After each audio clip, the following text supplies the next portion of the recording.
ಫೈಜಾಬಾದದ ವಕೀಲರ ಸಂಘದ ಅಂದರೆ ಅಯೋಧ್ಯ ವಕೀಲರ ಸಂಘದವರು ಸ್ಪಷ್ಟ ನಿರ್ಧಾರ ತೆಗೆದುಕೊಂಡಿದ್ದಾರೆ.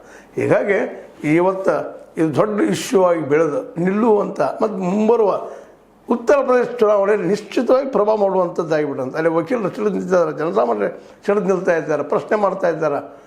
ಅದಕ್ಕಾಗಿ ಇವತ್ತು ಸೆಷನ್ಸಿಂದ ಬಂದಂತಹ ಮೋದಿಯವರು ಮೊದಲು ಇದನ್ನು ಮೀಟಿಂಗ್ ಕರೆಯುವಂಥದ್ದು, ಏನಪ್ಪ ಇದು ಯಾವ ರೀತಿಯಾಗಿ ಅಂತ.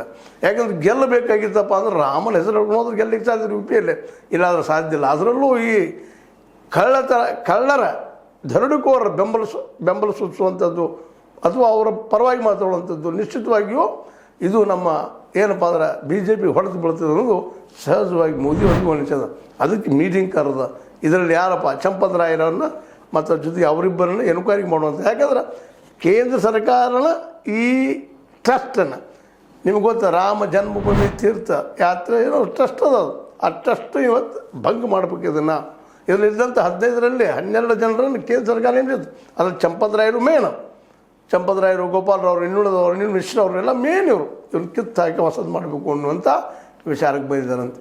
ಈಗ ಅನಿವಾರ್ಯವಾಗಿದೆ ಮೋದಿಯವ್ರಿಗೆ ಆದರೂ ಸಹಿತ ಇವ್ರನ್ನ ಕಿತ್ತು ಹಾಕದೆ ಹೋದ್ರೆ ಮತ್ತು ಅದೇ ಕಾಲಕ್ಕೆ ಇವ್ರು ಕಿತ್ತು ಹಾಕೋದು ಅಂದ್ರೆ RSS ಕೈ ಹಾಕಿದಂಗೆ ಅನ್ನೋದು. RSS ಜನ ಇವರೆಲ್ಲ ಅದು RSS ಇವ್ರ ಪರವಾಗಿ ನಿಲ್ಲುವಂಥ ಸ್ಥಿತಿಗಳು ಇವತ್ತು ಬಂದು ನಿಲ್ತಾ ಇಲ್ಲ.